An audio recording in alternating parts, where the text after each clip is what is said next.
ये हमारे जो प्लेयर हैं ये गलत जगह पे कॉम्प्रोमाइज़ क्यों कर जाते हैं। अभी एक टॉक शो के अंदर जो है वो रमीज़ राजा साहब के सामने जो है वो विवियन रिचर्ड के लिए गलत अल्फाज कहे गए और शायद कहना नहीं चाहिए मुझे इस तरह, लेकिन इस तरह की रेसिज्म की ऐसी बात सामने, उस पर रमीज़ राजा साहब मुस्कुरा दिए और फिर मामला की उस पर हाइप मिली जब विवियन रिचर्ड की जो साहबजादी हैं, जो नैना गुप्ता से उनकी साहबजादी हैं मसाबा, उन्होंने फिर इस पर थोड़ा सा नाराज़गी का इजहार किया। आपको याद होगा during the commentary Rameez Raja was the commentator, जब उन्होंने ट्रांसलेट किया था कि सरफराज ने विक्टर के पीछे से क्या कहा है कि अब एक जो उन्होंने जुमला कहा था कि काले तेरी माँ कहाँ बैठी है, हालांकि उन्होंने इस सेंस में कहा था कि इतने तुम्हें आउट चांस मिल रहे हैं, तुम्हें आउट होने से बचने के लिए तुम्हारी माँ कहाँ बैठी है, तुम्हारे लिए दुआ कर रही है। क्रिकेट में कह देते हैं, हमारे यहाँ तो एक आम से कह देते हैं, किसी को प्यार से कह देते हैं, जैसे आप प्यार से कह देते हैं या मैं प्यार से किसी को कह देता हूँ, किसी को कालिया कह दिया, किसी को कालू कह दिया, उन्होंने प्यार से बोला भाई काले तेरी माँ का है जो तेरे लिए दुआ कर रही है। रमीज़ राजा साहब ने ट्रांसलेट करके बताया ड्यूरिंग द कमेंट्री, उस पर फिर जो इंक्वायरी हो गई सरफराज अहमद की। अब खुद रमीज़ राजा साहब उस शो में बैठे और इस तरह की बात की कि जो कालेपन की भी बात हुई विवियन रिचर्ड की। सर ये हमारे प्लेयर क्यों नहीं समझते कि कब बोलना है, कब खामोश रहना है, कब मुस्कुराना है, कब हंसना है, कब बाउंसर को डक कर देना है। यही प्रॉब्लम है अली। मैं इसको क्विकली रेफर करके बताऊंगा। अगर एक सीनियर प्लेयर इन बातों का ख्याल नहीं रखेगा तो जूनियर कैसे रखेगा? वो कहेगा मेरा सीनियर ही हरकतें कर रहा है। वो जो जस्टिस कयूम वाले 7-8 हैं, अगर वो बैन हो जाते, लाइव बैन, तो पाकिस्तान से क्रिकेट नेशनल खत्म हो जाती है। और आपको पता है जूनियर्स क्या बोलते थे? और जी ये करके बैठे हुए, हम तो स्पॉट फिक्सिंग कर रहे हैं, तो मैच फिक्सिंग करके बैठे हुए, तो हमें क्यों आप लोग जबरदस्ती पकड़ने की कोशिश कर रहे हैं? आपने उनको नहीं पकड़ा, जबकि वर्डिक्ट आ चुका है। देखिए एक तो होता है मुल्जिम, ठीक है ना, मुल्जिम मैं कभी उसमें बिलीव नहीं करता है, मुल्जिम के ऊपर जब तक सबूत ना आए आप मत करें। उनके ऊपर तो डिक्लेयर हो चुका है। लेकिन मोहसिन भाई ये नहीं, ये मतलब वो तो चले एक अलग मैटर है, लेकिन ये जो अब रमीज़ भाई जैसा पढ़ा लिखा आदमी है, अभी अब्दुल रज़ाक ने ऐश्वर्या राय के लिए कह दिया, मतलब ये किस तरह से आप कह सकते हैं किसी को इस तरह कलर के ऊपर, किसी की फिजिकल अपीयरेंस के ऊपर किस तरह कह सकते हैं आप? बिल्कुल नहीं कहना चाहिए, बिल्कुल नहीं चाहिए। और मैंने वो बात को उठाया नहीं था, मैंने रिलेट किया था कि एक जूनियर कहेगा जी आपने सीनियर को क्यों नहीं पकड़ा। इसी तरह जब ये बातें हम जैसे हमारे टेस्ट प्लेयर्स या हम ये बातें करेंगे तो हमारे जूनियर भी कल ये बात कर देगा। वो कहते हैं जी उस दिन तो आप बैठे बातें कर रहे थे, तो आप मुझे कैसे रोक सकते हैं? अब ये 2-3 नाम जो मैंने सुने सीनियर के, इसके ये कि इन लोगों ने ऐसी बातें की हैं, इतना मुझे अफसोस हुआ सुन के कि हम क्या मैसेज पास ऑन कर रहे हैं अपने यंगस्टर्स को। वो भी कल बात कर देंगे। अब देखिए रज़ाक जो है वो तो रमीज़ से जूनियर है, करेक्ट है ना? बिल्कुल। तो सिकंदर से जूनियर रमीज़ है।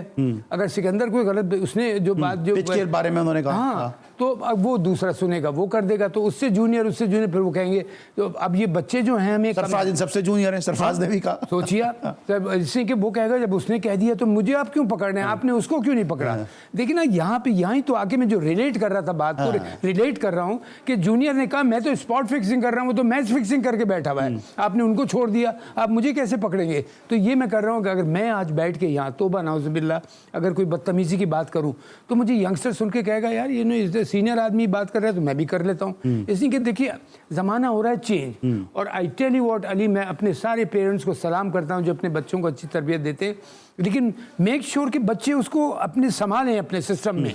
ये ना हो कि आपने तरबियत दे दी और उसके बाद पूछ नहीं है, पकड़ रखें अपने बच्चे का कि तुमसे हरकत कैसे हुई। घर पे पकड़ होगी ना, जैसे क्रिकेट बोर्ड में अगर अकाउंटेबिलिटी होगी तो बाहर गड़बड़। अच्छा मुझे एक चीज़ और भी है, अभी फिर जिस तरह भी आप कह रहे हैं कि अब्दुल रज़ाक ने उसके बाद फिर माफ़ी मांग ली कि मेरी ज़बान फिसल गई, it was the slip of tongue. Sir ये आप लोगों का स्लिप ऑफ टंग क्यों नहीं होता? हम यहाँ 500 शो कर रहे होते हैं, हम यहाँ 1000 शो कर रहे होते हैं, हमारा स्लिप ऑफ टंग क्यों नहीं होता? इसलिए नहीं होता कि आपको पता है कि मैंने कभी, देखिए एक तो बड़ी बात है, सब बड़ी पुरानी मिसाल है लेकिन बड़ी कमाल की मिसाल है। मैं आपकी किसी की तरफ उंगली उठा रहा हूँ ना, वो कहते हैं 3 मेरी तरफ आ रही हैं, ये देखो कि 3 उंगलियां मेरी तरफ उठ रही हैं। अगर किसी को तुमने कोई टॉन्ट करना है या किसी के ऊपर कोई इल्ज़ाम लगाना है, ये चीज़ को हम लोग, आप मेरी जनरेशन में ज़्यादा फ़ख्र से कह सकता हूँ कि उसमें मैंने जो तमीज़, एक तो मुझे घर से तरबियत मिली, फिर मेरे पास माजिद खान जैसे लोग सीनियर में, ज़हीर अब्बास जैसे सीनियर लोग, और दूसरे में काफ़ी वसीम बारी जैसे लोग, तो इनसे हमें ये कुलसुम भाई वली का जैसा स्कूल, कुलसुम भाई वली का कॉलेज जैसा कॉलेज। Thank you. हाँ ये नाज़रीन इसलिए कह रहे हैं ये भी वहीं का पढ़ा हुआ सारा। लेकिन by God I tell you what, घर की तरबियत, स्कूल की तरबियत, और फिर फॉर्चुनेटली मैं कह रहा हूँ माजिद खान जैसा फिगर, ज़हीर अब्बास जैसा फिगर, वसीम बारी जैसा फिगर अगर आपके पास हो तो आपको क्रिकेट टीम में भी बड़ी अच्छी तरबियत मिलती है। इसलिए मैं इन लड़कों को कहता हूँ कि ऐसी बातें मत करो कि कल हमारी फ्यूचर जनरेशन को प्रॉब्लम ना हो। ठीक है। अच्छा अभी अमिताभ साहब ने भी इस पे अपना एक सुना है कि एक रिएक्शन अपना दिया है। आप तो बॉलीवुड में काफ़ी करीब भी रहे, दिलीप कुमार साहब ने आपको अपना बेटा बनाया हुआ था। अमिताभ का जो जेस्चर है तो उस हवाले से बताओ कितना दुख हुआ होगा कि उनकी बहू के लिए इस तरह के अल्फाज इस्तेमाल कर लिए, या नैना गुप्ता के साथ भी आपकी मुलाकात तो रही होगी ना, विवियन रिचर्ड भी आपके दोस्त हैं, साथ काम किया हुआ है, साथ काम किए हुए आपके। हाँ, नीना गुप्ता ने हमारी पहली फिल्म में बंटवारा में साथ थी आपके। हाँ, साथ थी। और बहुत, देखिए Amitabh is a thorough gentleman ना, उसको दुख पे किस बात का हुआगा? ये देखिए, आपको और मेरा कोई हक नहीं पछता कि हम किसी की कैरेक्टर एसेसिनेशन करें, किसी के कैरेक्टर के ऊपर उंगली उठाएं।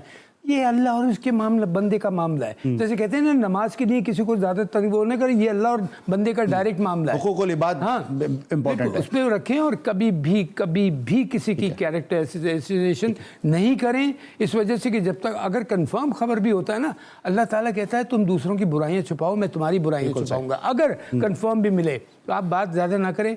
और जब आप ऐसे बात कर देते हैं किसी के लिए, I think it's very very very unfair.